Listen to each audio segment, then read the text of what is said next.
Hola, buena noche. Es un gusto saludarles a todos los que nos ven usualmente noche tras noche, cuando no existen problemas técnicos de última hora.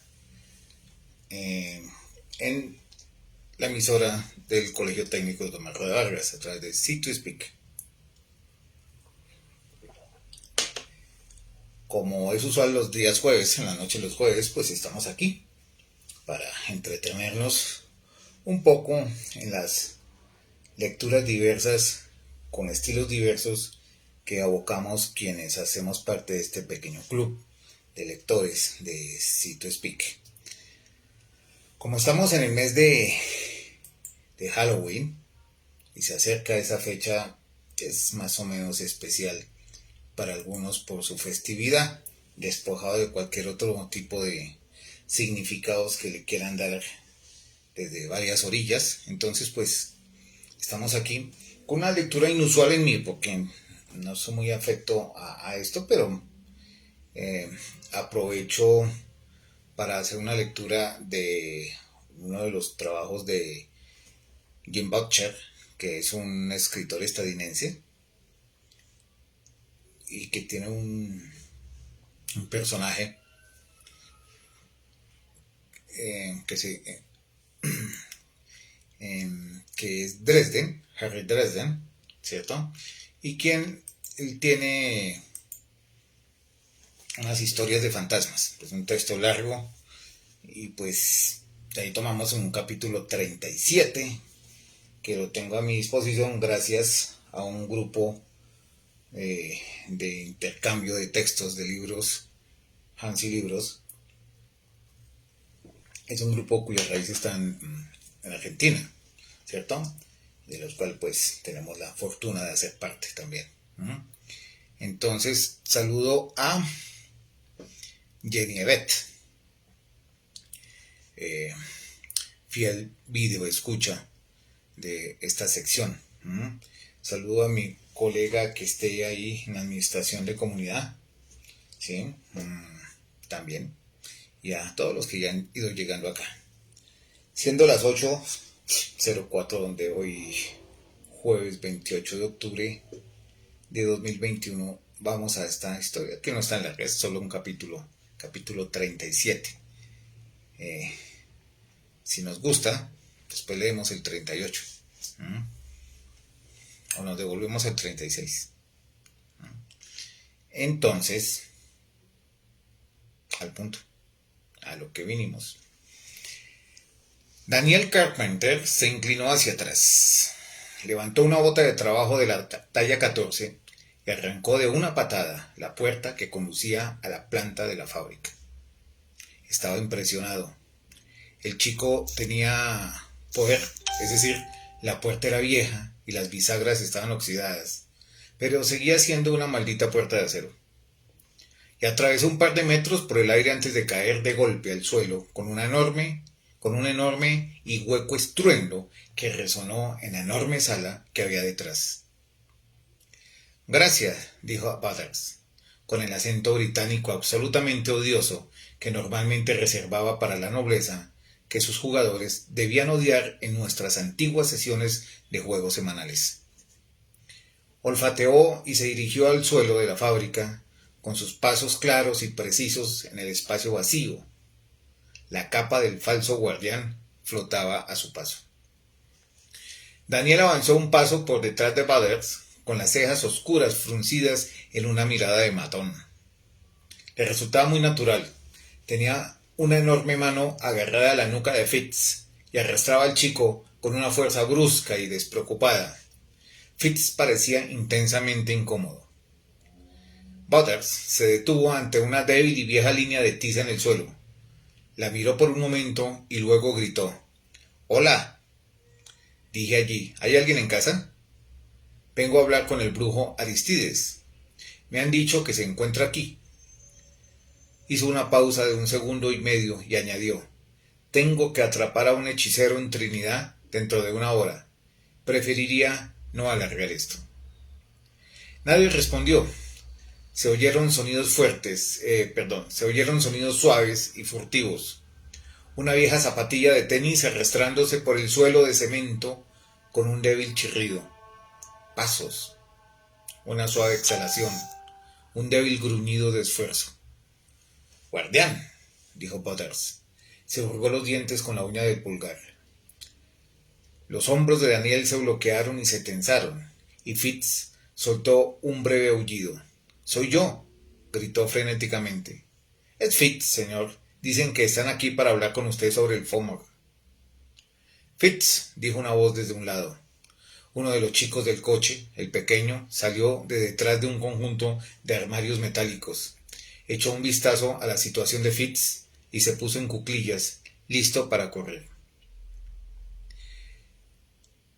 «Hola, Cero», dijo Fitz, tratando de sonar casual mientras casi colgaba del agarre de Daniel. «¿Está el jefe en casa?» Se oyó un sonido de balanceo, como si alguien hubiera lanzado una gran pelota a una velocidad considerable. Y entonces Aristides dijo, desde directamente detrás de nosotros: «Estoy». Daniel se estremeció, pero Butters ocultó su reacción con maestría.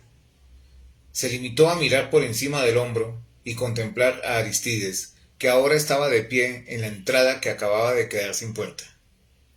Butters arqueó una ceja, como si hubiera visto el truco antes, pero al menos lo encontrara bien hecho, y se volvió para mirar a Aristides. Le hizo una leve reverencia y dijo: «Soy el guardián Baldo. Este es el guardián Smithy». Daniel frunció el ceño. «Si no están ocupados en otra cosa, me pregunto si podríamos pedirles un momento de su tiempo». Aristides estudió a los tres durante un momento de silencio, con los ojos entrecerrados. Llevaba un viejo albornoz azul oscuro sobre unos chinos de algodón sueltos y una camiseta de tirantes. El pelo del pecho era grueso y oscuro. Los tatuajes alrededor del cráneo y sobre los pómulos destacaban con fuerza sobre su piel pálida. «¿Eres del Consejo Blanco?», preguntó. Butters lo estudió por un momento y luego suspiró. «Debo empezar de nuevo por el principio.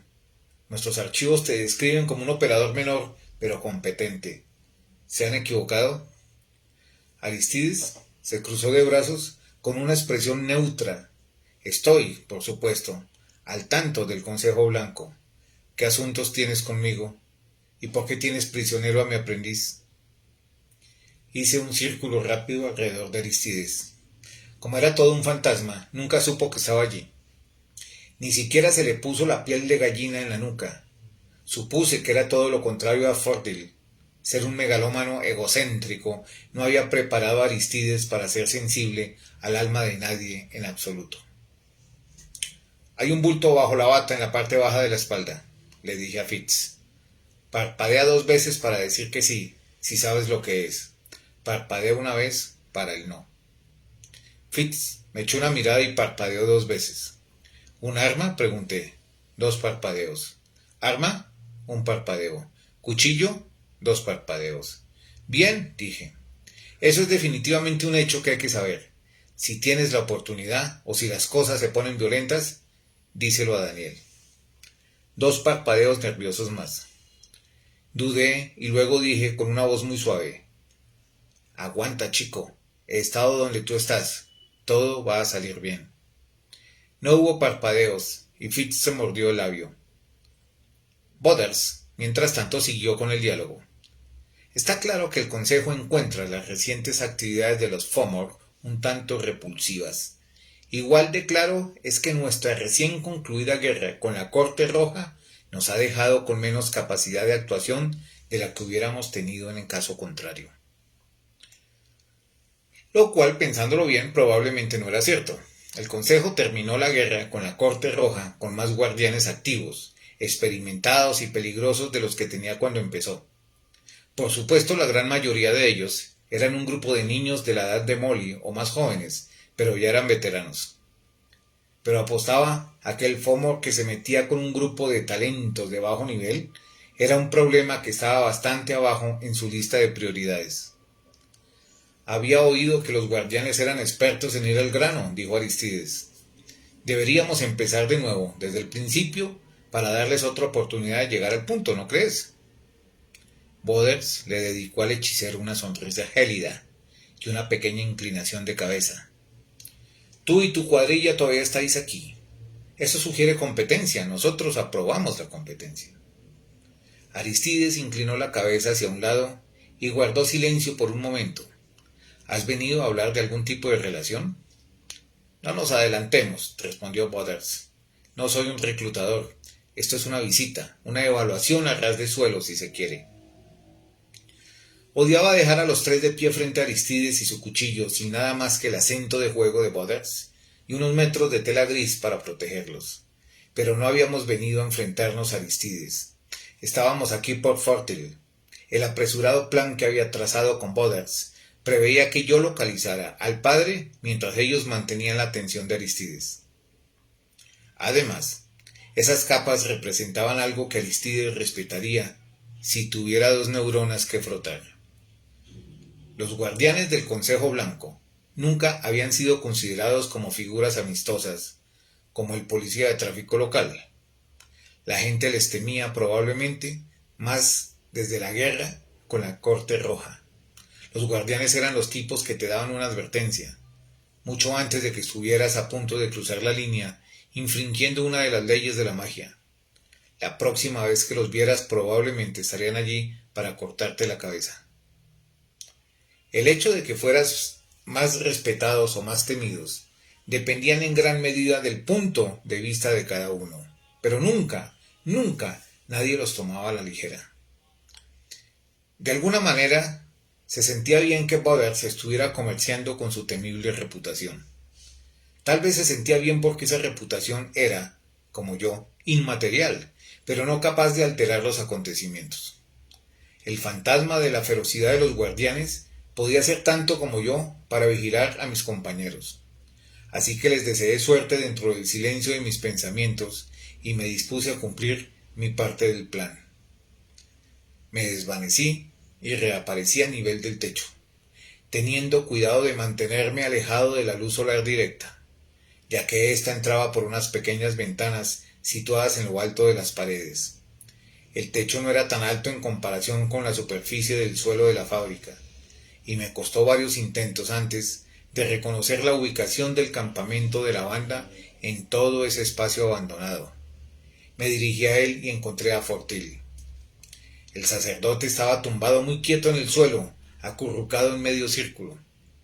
No podía ver si se respiraba y no podía tocarlo para comprobar si tenía pulso. Hice una mueca y me arrodillé para meter la mano en la materia de uno de sus pies. Sentí la aguda y extraña sensación del contacto con la carne viva, como cuando había tocado a Morty y a mi aprendiz, y no el agudo cosquilleo del contacto con algo sólido, pero inerte. Estaba vivo. Sentí como si mi propio corazón hubiera dejado de latir y luego se hubiera acelerado de nuevo. Lo estudié por un momento, tratando de evaluar lo que le había sucedido.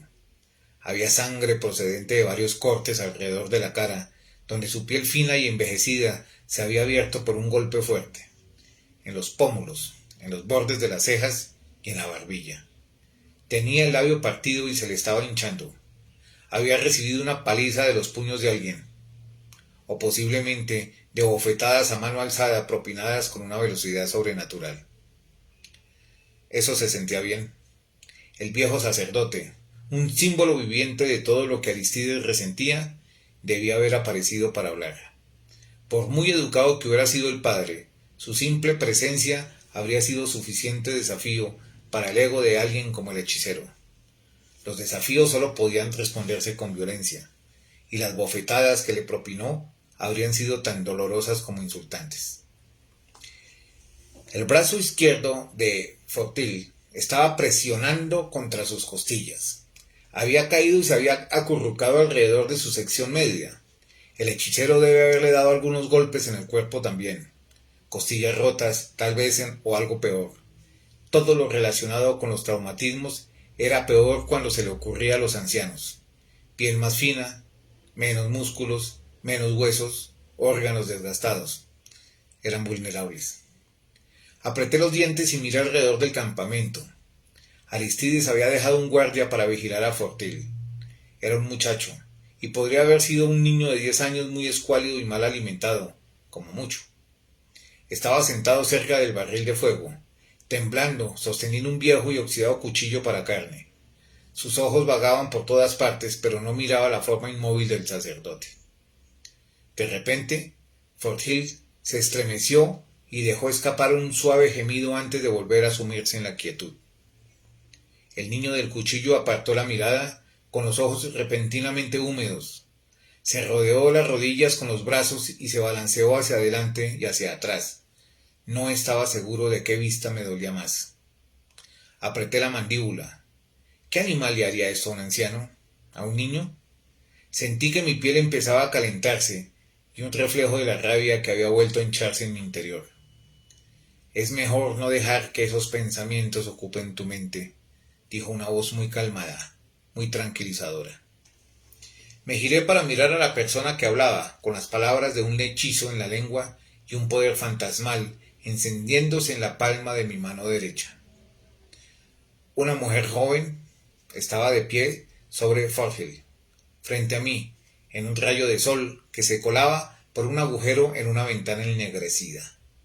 Llevaba un traje negro, una camisa negra y una corbata negra. Su piel era oscura, no como la de alguien de ascendencia africana, sino como si alguien la hubiera sumergido en un cubo de tinta perfectamente negra. La esclerótica, el blanco de sus ojos también era negro. De hecho, lo único que no era negro como la tinta eran sus ojos y la espada corta que llevaba en la mano, cuya hoja colgada paralela a su pierna. Ambas eran de color plateado brillante con motas de oro metálico. Me miró con calma y luego bajó la mirada hacia mi mano derecha, donde los destellos de fuego despedían volutas de humo. «Paz, Harry Dresden», dijo. «No he venido a hacer daño a nadie». La miré fijamente durante un segundo y luego comprobé al guardia. La niña no había reaccionado a la voz o a la presencia de la desconocida. Ergo era un espíritu como yo. Había muchos seres espirituales que podían aparecer cuando alguien se estaba muriendo, pero no muchos de ellos podían estar de pie bajo un rayo de sol. Y yo había visto una espada idéntica a la que ella sostenía en ese momento, en la comisaría del Chicago Intermedio. «Eres un ángel», dije en voz baja, «un ángel de la muerte». Ella asintió con la cabeza. «Sí». Me levanté lentamente, era mucho más alto que el ángel. Le fruncí el ceño. «Atrás». Ella arqueó una ceja y luego dijo, «¿Me estás amenazando?» «Tal vez tenga curiosidad por saber quién aparecerá por ti cuando te toque». Sonrió, solo movió los labios. «¿Qué crees exactamente que vas a conseguir aquí?» «Estoy cuidando a un amigo», dije. «Él va a estar bien. Tus servicios no son necesarios». «Eso aún no está claro», dijo el ángel. «Permítame aclararlo», dije. «Tócalo y tú y yo nos tiraremos al suelo». Ella frunció brevemente los labios y luego negó con la cabeza. «Uno de nosotros lo hará». «Es un buen hombre», dije. «No dejaré que le hagas daño». Las cejas del ángel volvieron a levantarse. «¿Por eso crees que estoy aquí?» «Hola», dije. «Ángel de la muerte, la parca. ¿Te suena?» El ángel volvió a sacudir la cabeza, sonriendo con un poco más de naturalidad. «No entiendes mi propósito». «Edúcame», dije. «No es de mi incumbencia elegir cuándo terminará una vida. Solo soy una escolta, una guardiana, enviada para llevar un alma recién liberada a un lugar seguro». Fruncí el ceño. «¿Cree que Forthill está tan perdido que necesita un guía?» Parpadeó una vez. «No, necesita...» Pareció buscar la palabra adecuada. «Su alma necesita un guardaespaldas. Para eso estoy aquí». «¿Un guardaespaldas?», solté. «¿Qué demonios ha hecho el padre para necesitar un guardaespaldas en la otra vida?» Volvió a parpadear con una suave sorpresa en su rostro. Parecía muy joven, más joven que Molly. Él pasó toda una vida luchando contra la oscuridad, dijo, hablando suavemente y con un poco despacio, como si estuviera diciendo algo perfectamente obvio a un niño pequeño. Hay fuerzas que querrían vengarse de él mientras su alma es vulnerable durante la transición. Miré fijamente al ángel durante varios segundos. pero no detecté nada parecido a una mentira en ella. Bajé la mirada hacia el fuego que tenía en la mano y de repente me sentí un poco tonta. ¿Y tú? ¿Vas a ser la que luche por él? Me miró fijamente con esos ojos plateados y sentí que mis piernas se volvían un poco de goma. No era miedo, exactamente. Era algo más profundo, algo más sobrecogedor. La sensación que tuve cuando una vez vi un tornado a menos de un cuarto de milla de distancia. Lo vi arrancando árboles de raíz y lanzándolos como cerillas. En esos ojos plateados no había un espíritu, un ser o una personalidad. Era una fuerza de la maldita naturaleza, impersonal, implacable y totalmente ajena a cualquier control que yo pudiera ejercer. Unas gotas de sudor me asomaron a la frente y rompí la mirada bajando rápidamente la vista. Una mano oscura y fría me tocó la mejilla con algo de bendición y de suave reprimenda. Sí, este es el momento de Anthony, dijo en voz baja. Lo llevaré a salvo al otro mundo. El mismísimo príncipe de las tinieblas no me lo arrebatará. Las yemas de sus dedos se dirigieron a mi barbilla y levantaron mi cara para que la mirara de nuevo. Me dedicó una pequeña sonrisa mientras bajaba la mano. Tampoco lo harás tú, Harry Blackstone Copperfield Desden, por muy nobles que están tus intenciones. No aparté la mirada de ella. El ángel conocía mi nombre hasta la última inflexión, maldita sea. Cualquier lucha contra ella sería muy, muy breve, y me alegré de no haberme dejado llevar simplemente por mis instintos. De acuerdo, entonces, dije un poco débilmente. Si no estás aquí para matarlo, ¿por qué no lo ayudas? Es parte de tu organización. Como ya te he dicho, no me es dado elegir cuándo una vida va a terminar o no. ¿Por qué no? Quiero decir, ¿por qué diablos no? ¿No se ha ganado Forhill un descanso de ustedes? No es una cuestión de lo que se merece, dijo el ángel en voz baja. Es una cuestión de elección. Entonces elige ayudarle, no es difícil. Su rostro no había cambiado de una expresión serena más que unos segundos durante toda la conversación. Pero ahora cambió. Se volvió plana y dura. Sus ojos plateados se encendieron. No para un mortal, no. No es duro en absoluto. Pero tal cosa está más allá de mí. Respiré lentamente pensando. Y luego dije, libre albedrío. Ella inclinó la cabeza en un microasentimiento. Sus ojos todavía abiertamente hostiles. Algo que se te ha dado a ti y que a mí se me niega. No puedo realizar ninguna acción que anule las elecciones de un mortal. ¿Forhill eligió morir? ¿Es eso lo que estás diciendo? Nada tan lineal, dijo. Esta singularidad es una amalgama de muchas, muchas elecciones. Fitz eligió depositar la poca y preciosa confianza que tenía en ti. Tú elegiste involucrar a Anthony en la existencia del joven. Anthony eligió venir aquí a pesar del peligro. Aristides eligió agredirlo. Waldo y Daniel eligieron involucrarse en su rescate. Más allá de eso, cada una de las personas conocidas por cada individuo que he mencionado han hecho elecciones que impactaron en la vida de los involucrados. Juntos, todos ustedes han determinado esta realidad. Extendió las manos. ¿Quién soy yo para deshacer algo así? Bien, dije. Sea así. Lo haré, respondió el ángel con serenidad.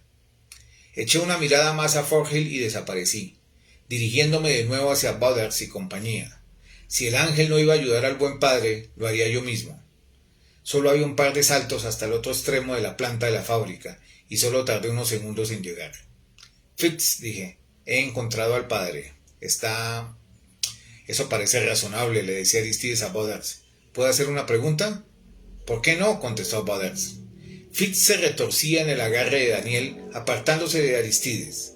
Una mirada a su rostro me dijo por qué. Había reconocido algo en las palabras o los modales de su antiguo maestro. Había visto las caras de las esposas maltratadas mientras veían a sus maridos beber, con la enfermiza certeza de que el ciclo de abusos se renovaría en las próximas horas. Fitz sabía qué aspecto tenía Aristides cuando estaba a punto de dispensar violencia. «Guardianes», dijo Aristides, «¿por qué no lleváis espadas?» «Mierda». La pregunta pilló a Butters con la guardia baja. podría haber suavizado la pregunta con una buena respuesta o incluso haberla ignorado por completo de forma convincente. Pero hizo lo único que no podía hacer en absoluto si iba a vender su falsa identidad a Aristides. Dudó. No podía culparlo, supongo. Había ido rápidamente tras Forgill, moviéndose lo más rápido posible. Habíamos gastado unos 90 segundos en elaborar nuestro plan, que solo había sido posible gracias a la previsión de Butters al empacar esas capas. Al parecer, había pensado que podría ser útil tenerlas a mano para crear un avistamiento de un guardián o dos, si parecía que la escena sobrenatural de la ciudad podía necesitar algo de tranquilidad. Con las prisas por recuperar al buen padre, no había pensado en todo el asunto de la espada por una buena razón. El infierno era que Aristides estaba llegando a una conclusión acertada, basada en una suposición equivocada. Las espadas de los guardianes eran bastante famosas en los círculos sobrenaturales, de plata brillante, con hojas sobrenaturalmente afiladas, perfectas para cortar las cabezas de los hechiceros, y forjadas con hechizos para desviar o interrumpir ataques mágicos o encantamientos. Cuando veías a los guardianes, veías sus espadas. O al menos ese había sido el estatus que hasta hace poco. La hechicera que las había creado, la guardiana Lucio, había perdido su capacidad de crearlas cuando Copsec-Taker le había cambiado el cuerpo de una mujer joven con una muy poca inclinación natural hacia la magia. Como resultado, la mayoría de los nuevos guardianes, empezando por mí, no tenían una espada genial, lo que significaba que la mayoría de los guardianes ya no llevaban espadas. Pero esa impresión aparentemente aún no había llegado al nivel de la calle. Las cosas empezaron a suceder muy rápidamente. Aristides sacó su cuchillo, un número de aspecto malvado, con un montón de puntas extrañas en él, una interpretación de un cuchillo Bobby, tal como lo hizo H.R. Giger. Evidentemente, Daniel Carpenter se había dado cuenta del comportamiento de Fitz y había deducido su significado. Arrastró a Fitz y a Butters detrás de él con un movimiento de sus musculosos brazos y se colocó entre ellos y el hechicero, con las manos en alto en una postura defensiva de artes marciales. Butters soltó un aullido cuando su trasero golpeó el frío suelo de cemento. Fitz se llevó la caída y rodó, con los ojos muy abiertos de terror, mientras se recuperaba y empezaba a correr. «Sois todos hombres muertos», gruñó Aristides. Y entonces avanzó en forma borrosa, casi demasiado rápido para ser visto, con el cuchillo brillando en su mano. Bueno, ¿qué sensaciones deja una lectura de estas? Capítulo 37. Habrá que leer los 36 anteriores como para entender cuál era el problema, ¿cierto? Entre esta gente. Pero son historias de fantasmas. Harry Dresden, quien es un personaje ficticio de la saga de Jim Butcher, ¿sí? Y que pues, bueno, la tomamos esta noche porque le estamos en el mes de Halloween y para evitar las fallas técnicas que siempre pasan a última hora, ¿cierto? Porque todo es hechizos, brujos y brujas, que a esta hora algunos de ellos regresan a casa, ¿sí? Porque es de noche. Y en esta noche son las 8:30. Mañana viernes. Veamos quién está. Por ahora agradezco su atención y su compañía, o ver esto después. Feliz noche a todos ustedes. Gracias por su tiempo.